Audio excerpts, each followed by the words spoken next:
Hello everyone, कैसे हैं आप सभी लोग। आज का हमारा टॉपिक है डिफ्यूजन एंड ऑस्मोसिस।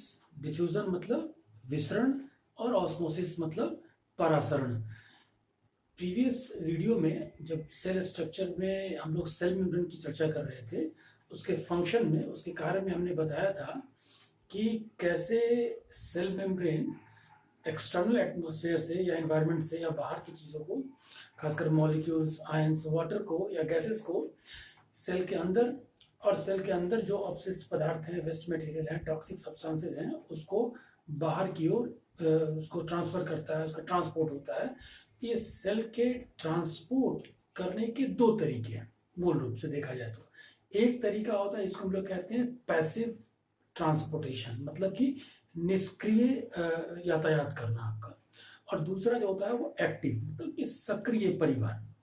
और इसमें निष्क्रिय यानी कि पैसिव ट्रांसपोर्ट जो होता है, इसके दो अहम पार्ट होते हैं, जिसे हम लोग कहते हैं डिफ्यूजन और ऑस्मोसिस। यूं कह लीजिए कि पैसिव ट्रांसपोर्टेशन का ही ये दो पार्ट हैं। तो आज हम लोग इसी की चर्चा करेंगे। तो देखिए, पहले हम लोग डिफ्यूजन से शुरू करते हैं। डिफ्यूजन या विसरण का डिफिनेशन क्या है कि movement of a substance from an area of high concentration to an area of low concentration. जैसे इसको आप ऐसे समझ सकते हैं कि पदार्थों का, कोई भी पदार्थ जो जिसका एक्सचेंज होना है, पदार्थों का उच्च सांद्रता वाले क्षेत्र से निम्न सांद्रता वाले क्षेत्र की ओर गमन, उसका मूवमेंट, ये आपका डिफ्यूजन कहलाया। अब इसे कुछ साधारण एग्जाम्पल से हम लोग समझने का प्रयास करेंगे। जैसे कि यहां हमने, इससे पहले हम लोग सांद्रता समझते हैं या कॉन्सेंट्रेशन क्या होता है। सांद्रता या कॉन्सेंट्रेशन क्या होती है। सपोज कीजिए कि यहां हमने दो बीकर लिया, बीकर 1 और बीकर 2। अब इस बीकर में, इसमें भी जल है, वाटर है, इसमें भी आपका वाटर है। सपोज करते हैं कि इसमें वाटर का लेवल 100 ग्राम है और इस वाटर में मैंने सॉल्ट या कुछ भी सॉल्यूट ऐसा जो है, वो विलेय पदार्थ जो घुल सकता है, उसको मैंने इसमें डाल दिया। और ये मान लेते हैं कि 20 ग्राम सॉल्ट है इसमें। सेम यहाँ पर वाटर इसमें 100 ग्राम है आपका, और इसमें जो सॉल्ट की मात्रा है वो 10 ग्राम मान लेते हैं। इसको थोड़े से बड़े डॉट से मैं सॉल्ट को डिनोट करने का प्रयास कर रहा हूँ आपका। तो दोनों चीजों में घुला हुआ है आपका। यहाँ हम क्या देख रहे हैं कि वाटर तो सेम कॉन्सेंट्रेशन में है, वाटर यानी कि जल की सांद्रता दोनों बीकर में समान है, परंतु अगर हम सॉल्ट की बात करेंगे तो सॉल्ट का यहाँ हाई कॉन्सेंट्रेशन पाया जाता है और यहाँ पर लो कॉन्सेंट्रेशन है, मतलब कि कम सांद्रता है। तो कुछ उसी प्रकार से जब हम लोग ऑफलाइन क्लास में, ज्योग्राफी के ऑफलाइन क्लास में भी हमने आपको बताया था कि हवाएं जो होती है, वो एयर जो होती है, वो high pressure to low pressure की ओर मूव करती है, और इन दोनों के बीच में जो एक स्लोप बनता है, इस स्लोप को हम लोग प्रेशर ग्रेडियंट कहते हैं, यानी कि दाब प्रवणता कहते हैं। तो सेम यहाँ पर भी आप इसे कॉन्सेंट्रेशन ग्रेडियंट यानी कि सांद्रता प्रवणता आप कह सकते हैं। तो एक सांद्रता का मतलब ये हुआ। अब इसे हम लोग एक और तरीके से समझने का प्रयास करेंगे, खासकर डिफ्यूजन प्रोसेस को, विसरण की प्रक्रिया को। जैसे कि फिर हमने एक बीकर लिया, इस बीकर में वाटर है, जल है, इसमें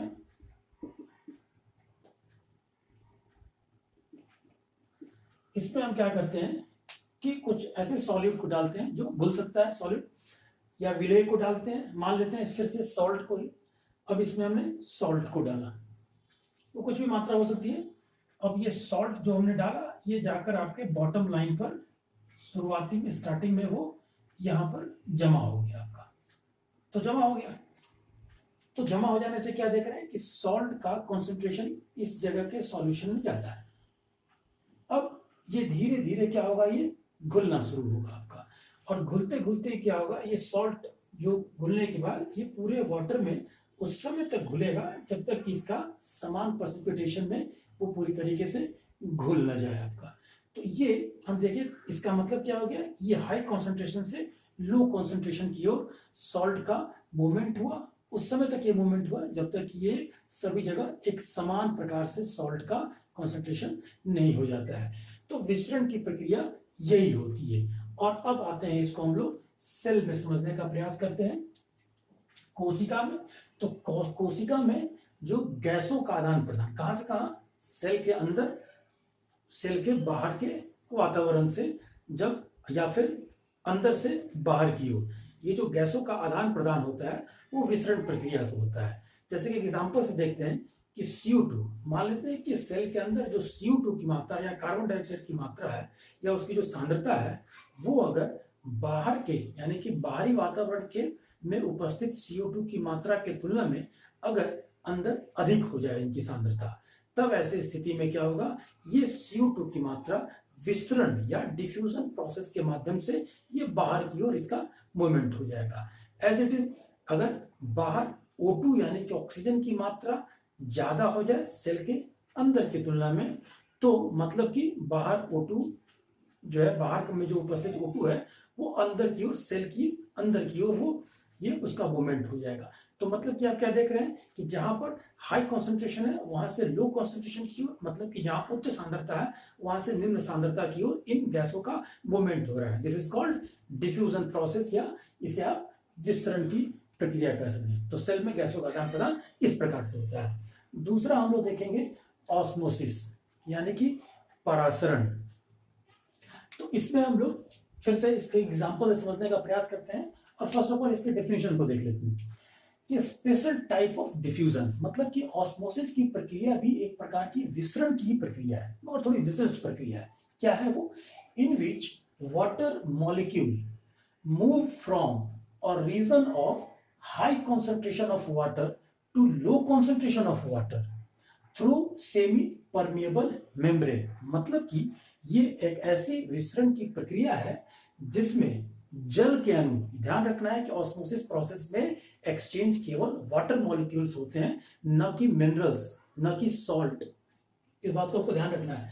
तो जब एक ऐसी विसरण की प्रक्रिया जिसमें जल के जो अणु हैं वो उच्च सांद्रता से निम्न सांद्रता की ओर, जो जिनका एक्सचेंज होता है किसके माध्यम से, सेमी परमिएबल मेम्ब्रेन के माध्यम से, मतलब अर्ध पारगम झिल्ली के माध्यम से। तो दोनों में अंतर आपने समझा। इसमें केवल वाटर मॉलिक्यूल का एक्सचेंज होता है। इसको आप हम एग्जांपल से देखने का प्रयास करते हैं। जैसे फर्स्ट में हम लोग क्या करते हैं, इसमें एक हमने बीकर लिया और इस बीकर को के बीचों बीच हमने एक सेमी परमिएबल मेम्ब्रेन या अर्ध पारगम्य झिल्ली को मैंने इसमें मान लीजिए कि आपको इसको डिवीजन करने के लिए इस बीकर को उसको डाल दिया हमने।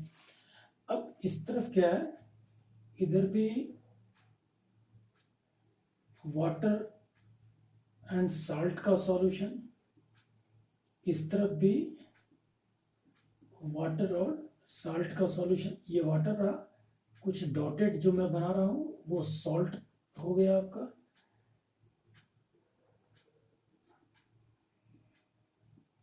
इस तरफ इसे हम सेक्शन में बांट देते हैं, आसानी होगी। ये मान लेते हैं कि बीकर का सेमी परमिएबल मेंबर के इधर का जो बीकर का पार्ट है वो ए सेक्शन हो गया और इधर का आपका बी सेक्शन हो गया। हमने क्या किया है, इसमें बी सेक्शन में डॉट जो है हमारा, यानी कि सॉल्ट का कॉन्सेंट्रेशन जो है वो हमने ज्यादा दिखाने का प्रयास किया और इधर सॉल्ट का कॉन्सेंट्रेशन कम है। तो अब आप इसमें समझिए कि अगर हम इस वाले हिस्से में, मतलब कि बी वाले हिस्से में अगर हम इसे 100% मानते हैं और इस 100% में यूं मान लीजिए कि आपका सॉल्ट का कॉन्सेंट्रेशन अगर इसमें 20% है तो वाटर का कॉन्सेंट्रेशन आपका 80%। ये बी सेक्शन में सॉल्ट और वाटर के सॉल्यूशन की स्थिति है। इस तरह ए वाले सॉल्यूशन में हम देखते हैं क्या, इधर भी 100% और इधर चूंकि सॉल्ट का कॉन्सेंट्रेशन कम है इसलिए आप एक अंदाजता इसको मान के चलिए कि इसमें 10% सॉल्ट एंड 90% वाटर। अब डिफिनेशन में चलते हैं। डिफिनेशन में मैंने क्या बताया था, केवल वाटर मॉलिक्यूल का ही मूवमेंट होता है आपका, सॉल्ट मूवमेंट नहीं करेगा इसमें। तो अब इस चीज में आप हमें क्या देखने को मिल रहा है इस आंकड़े में, इधर वाले में स्थिति में क्या है कि सॉल्ट का कॉन्सेंट्रेशन बी सेक्शन में ज्यादा है जबकि ए सेक्शन में कम है, और बी सेक्शन में वाटर का कॉन्सेंट्रेशन कम है, मतलब कि लो कॉन्सेंट्रेशन है, निम्न सांद्रता है, और इधर ए सेक्शन में आपकी वाटर जो है वो अधिक सांद्रता में है, उच्च सांद्रता में या हाई कॉन्सेंट्रेशन में। तो आप इससे अंदाजा लगा सकते हैं कि चूंकि वाटर मॉलिक्यूल का ही मूवमेंट होना है, इट मींस वाटर का हाई कॉन्सेंट्रेशन से लो कॉन्सेंट्रेशन की ओर मूवमेंट होगा, इट मींस सेक्शन ए से सेक्शन बी की ओर मूवमेंट होगा। तो मतलब कि ये वाटर इस तरफ से इस तरफ मूव करेगी। तो मूव करने के बाद कुछ इस प्रकार की कंडीशन बन सकती है आपका। फिर हम एक बीकर इसी प्रकार का लेके इसके नेक्स्ट चरण को देखते हैं। ये बीकर है आपका, ये सेमी परमेबल मेम्ब्रेन आपने बना दिया आपका, और इधर बी सेक्शन के सॉल्यूशन को मैंने इंडिकेट किया है और इधर ए सेक्शन के सॉल्यूशन को इंडिकेट किया जब वाटर का इधर से इधर ट्रांसफर हो चुका है तब। मतलब कि अब क्या है कि इधर से वाटर बी सेक्शन में उस समय तक जाएगा जब दोनों तरफ कंडीशन जो है वो इक्विवेलेंट ना हो जाए, यानी कि जो कॉन्सेंट्रेशन का लेवल है दोनों तरफ समान ना हो जाए। इसे ही हम ऑस्मोसिस प्रोसेस कहते हैं। अब इसी प्रोसेस को हम सेल में समझने का प्रयास करें।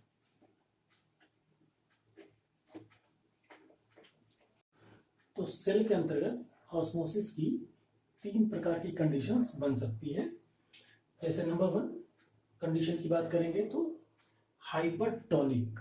हाइपरटोनिक सॉल्यूशन, जिसे हम अति परासरण दाबी विलयन कहते हैं। अब ये होता क्या है, इसको इस एग्जांपल समझने का प्रयास करते हैं। एक बीकर है, इस बीकर में हमने क्या लिया है, एक सेल को इसमें डाल दिया हमने। अब ये जो सेल है, इस उसके बाहर बीकर का जो इलाका है, जो एरिया है, उसमें एक सॉल्यूशन है वाटर और साल्ट का या वाटर और मिनरल्स का आपका। अब इस सॉल्यूशन में कंडीशन ऐसी बनती है कि इस बीकर में रखे हुए सॉल्यूशन में जो साल्ट और मिनरल्स है उसकी मात्रा ज्यादा है, मतलब उसका कॉन्सेंट्रेशन ज्यादा है। इट मींस जब सॉल्ट और मिनरल्स की कॉन्सेंट्रेशन ज्यादा है, इट मींस बाहर में वाटर का कॉन्सेंट्रेशन लो है।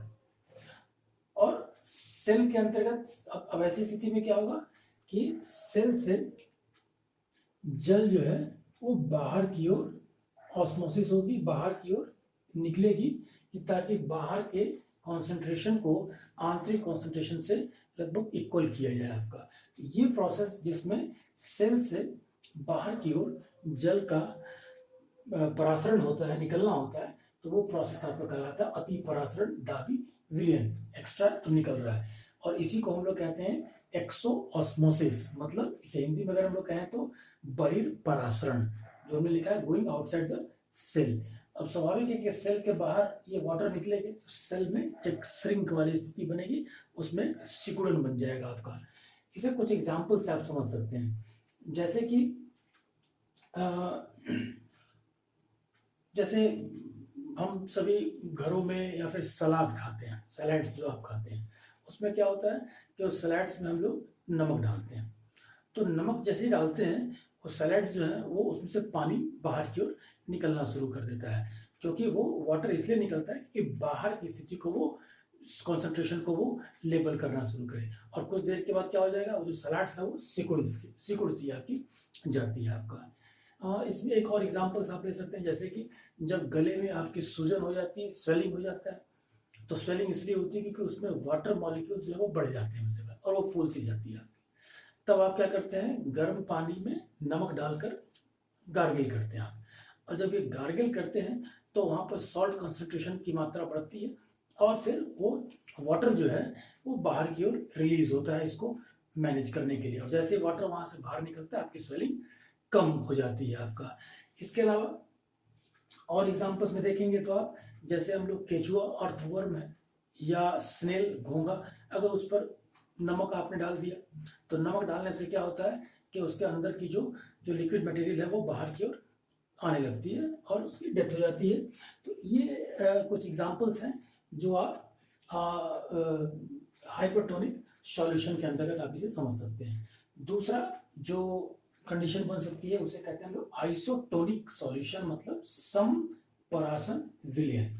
मतलब कि जब बाहर का कॉन्सेंट्रेशन, मतलब बीकर के सेल के बाहर का कॉन्सेंट्रेशन, जो बीकर में जो सॉल्यूशन है और सेल के अंदर का कॉन्सेंट्रेशन जो है, वो दोनों कॉन्सेंट्रेशन जो है वो बराबर हो। तो ऐसी स्थिति में किसी भी प्रकार की मूवमेंट नहीं होगी, ना तो अंदर से बाहर और ना ही बाहर से अंदर की हो। तो स्वाभाविक है जब मूवमेंट नहीं होगा तो सेल पर भी कोई प्रभाव नहीं पड़ेगा। और तीसरा इसको हम लोग कहते हैं हाइपरटोनिक सॉल्यूशन। तो हाइपरटोनिक सॉल्यूशन जो है, सॉरी हाइपोटोनिक, हाइपोटोनिक तो यहाँ हो गया, हाइपोटोनिक सॉल्यूशन मतलब अल्प परासरण विलयन। इसमें इसका अपोजिट होगा आपका, जब स्थिति ऐसी होगी कि बाहर सॉल्ट का कॉन्सेंट्रेशन कम है और अंदर ज्यादा है, तब ऐसी स्थिति में इसको मेंटेन करने के लिए आपके बाहर से सेल के अंदर वाटर जो है वो प्रवेश करेगी आपका इस सेमी परमिएबल मेम्ब्रेन के माध्यम से।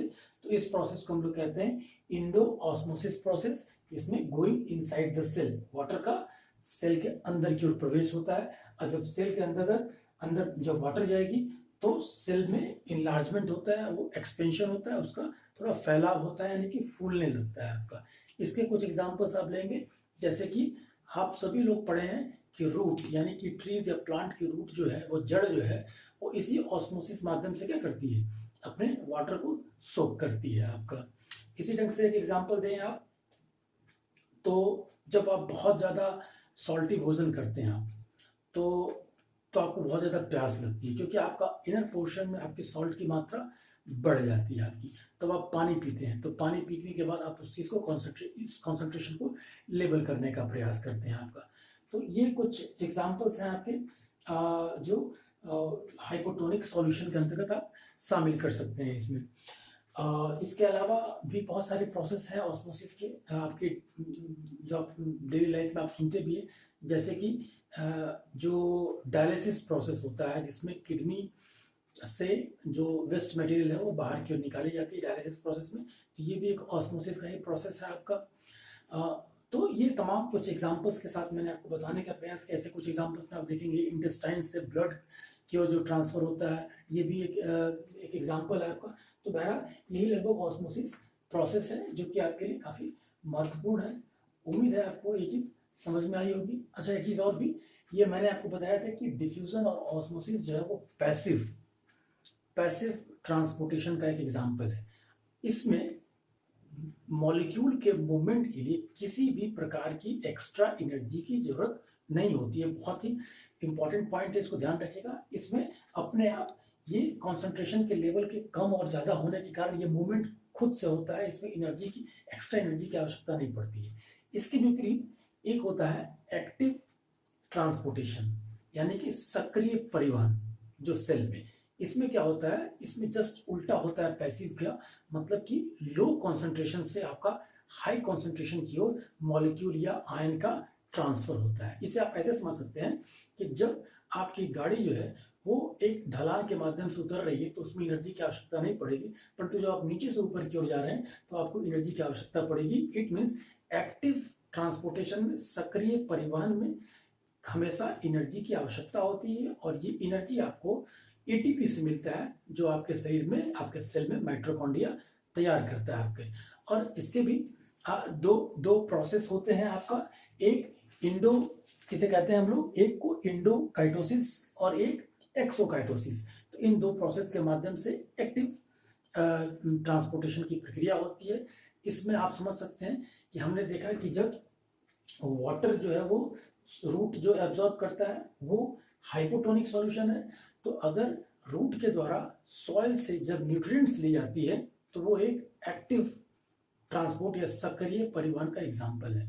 इसके अलावा हम लोग देखेंगे तो सोडियम और पोटेशियम की जरूरत जब सेल को अंदर पड़ती है तो वो एक्टिव ट्रांसपोर्ट के माध्यम से शरीर में प्रवेश करता है। तो यही आपका ऑस्मोसिस और डिफ्यूजन से संबंधित जो फैक्ट्स हैं, जो इसकी जो थ्योरी है वही है। उम्मीद है आपको इससे आपको अवश्य मदद मिलेगी। Thank you.